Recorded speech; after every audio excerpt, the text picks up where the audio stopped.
Let's have a look at a sum where we are going to provide the journal entries for the first time to record depreciation into the books of accounts.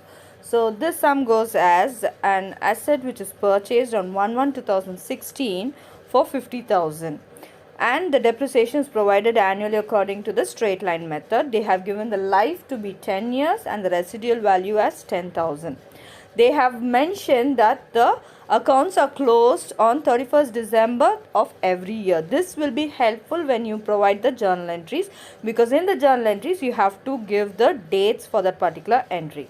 You are required to find out the rate of depreciation and give journal entries for the first 2 years. So first let's start the sum originally with the amount of depreciation and the rate of depreciation, and then we are going to give the journal entries and see how the amount of depreciation is being recorded into the journal entry.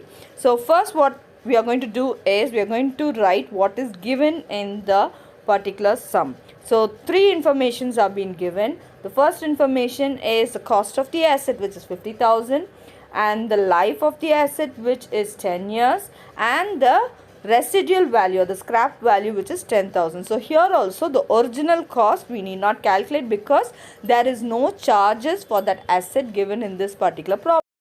Therefore, the cost of the asset becomes the original cost. So I can substitute for the amount of depreciation as 50,000 for original cost minus scrap value of 10,000 divided by estimated life of 10 years. So 50,000 minus 10,000 divided by 10, I get 40,000 by 10. So when I cancel the zeros, my amount of depreciation is 4,000 rupees. The next step what I'm going to do is I'm going to find out the rate of depreciation, because that's what they have asked in the problem. So the formula for rate of depreciation is amount of depreciation divided by the original cost into 100. So 4,000 into 100 divided by the original cost being 50,000. So 4,000 into 100, I get 4 lakh divided by 50,000. When I cancel the zeros, I get 40 divided by 5. So 8 times it goes in 5 tables. Therefore, my rate of depreciation is 8%. So the next step in this sum is going to be the journal entries. So basically, if we see in depreciation, we need to know just 5 journal entries which will be repeated over the years. So for this sum, they have asked us to do journal entries for 2 years. That means when we do for 1 year, the second year depreciation entry is going to be the same. So before that, going into the journal entries, let's calculate the date, because for the journal entries the date is very important. So first, the calculation of date starts with the date on which the asset is being purchased. So the asset is being purchased on 1/1/2016, and depreciation is provided at the end of every year. So we have to take a look at when the accounts are being closed. So the accounts are closed on 31st December of every year. So the first year date will be 1/1/2016, that is 1st Jan 2016 to 31st December 2016. The second year immediately starts after the closing of the account. So after 31st December, it's again 1/1, that is 1st Jan 2017 to 31st December 2017. So this is the 2 years for which we are going to provide depreciation. So starting with the journal entries, we have to start with the date 1/1/2016 on which we have purchased the asset. So when we purchase an asset, the asset comes into the business, and in turn for it we pay money. So we are going to pay through bank.